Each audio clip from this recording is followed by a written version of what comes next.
Jimmy DeCotis, Auto Trader, Suzuki, JGR Racing, and we're going to do one lap at Motocross 338. Doesn't look like a lot of change to the track, but it's good to come home here.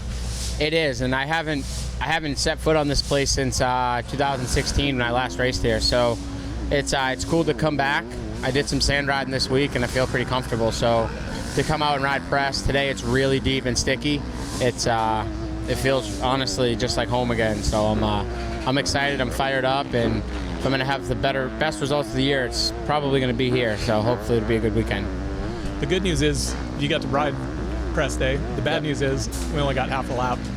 Yeah, it's unfortunate that we only did half the track, but for us with the bike and making changes, it was good because we had circulated so many times on just half of the track. We actually got some lines and some rough spots, so I was able to make some positive changes. So overall, it was good. And yeah, for me coming in here, I hadn't been able to test. I had minimal time, so we're still doing testing at the races, and it's just amazing at how much better you can feel when your bike gets just comfortable for me, you know. And we've already made so many changes in press day, and I already feel like we're in the right direction, and I know exactly what we're going to be able to do tomorrow. So I'm just excited. And yeah, it's unfortunate we rode half the track, but you can only look at the positive, and the positive is it got rough and we learned things about the bike.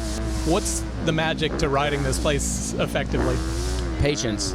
I think it's patience is what it comes down to. If you're the first practice, you're going for the time, you got to just hang it out. But as it develops, grab up a gear and just let the bike work underneath you. And seems like the guys that have had success here. I watched the 250 class last year, and Amart and Ferrandis were just, obviously Zacho, they were just moving, but they were just so patient, hitting their marks, keeping their momentum flowing, and just that's what it comes down to, is being patient, I think. The guys that do it well here, it doesn't look like riding, it looks like surfing. It does, and it almost looks like they're trail riding out there. They're just nice and easy, and Robbie Marshall's one of those guys. He shows up there every year and just rides amazing for basically whatever he's doing, you know what I mean? He comes there and does one race and does great, and I think it's just a comfort and knowing this place, having the fans. But yeah, like you said, you're surfing the berms and you're flowing, then it's going to be a good day. Go more for flow and less stick it in the corner and plant it? Yeah, especially in this 250 class. You know, we're under power against the 450, so in the 250 class, it's even more important than the 450s. You got to be patient, stay below that thick stuff, and just try to hit your marks every single lap and be patient. How are you doing? You know, we missed you for quite a while out there. I'm doing good. Last weekend felt amazing to be back. I went 17-12, and before the first round, I was not even close to up to speed, so I didn't know where I was going to be.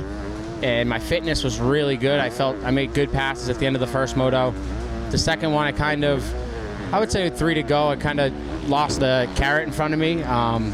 Yeah, I think it was Moseman or Harrison. They got away a little bit, and I kind of just settled into my pace and finished 12th.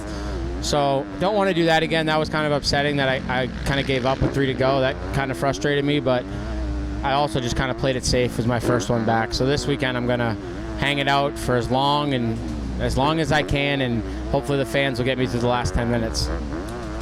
I heard earlier you talking to somebody and saying, man, if it was as hot as this a couple of years ago, you wouldn't have been able to deal with it. What have you changed?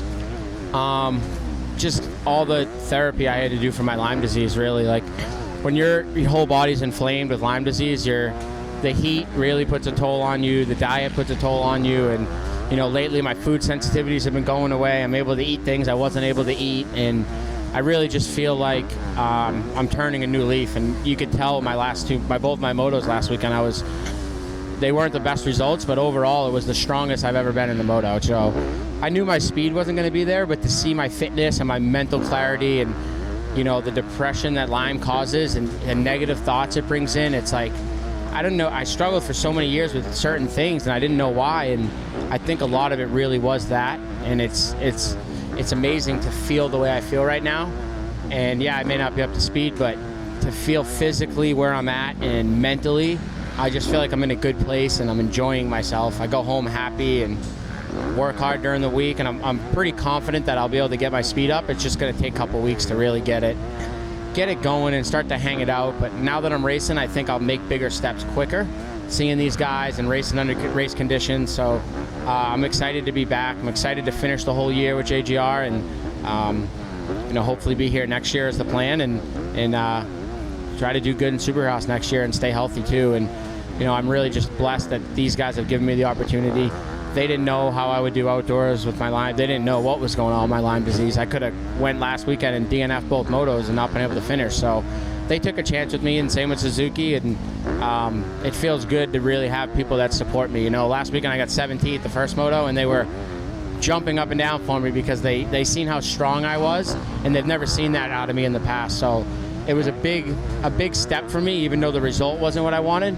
But the way the moto went and how strong I was, it was a huge step in the right direction, and it was the biggest confidence booster I could have got out of a 17th place. It really was. Hey, you didn't happen to drop the camera on the ground out there, did you? I did. You might want to check the footage, but hopefully the Garmin Perk's holding up for you, because she was hitting out pretty hard. It was good to get it out of the way, though. No more of that tomorrow. Well, good luck this weekend. Thank you.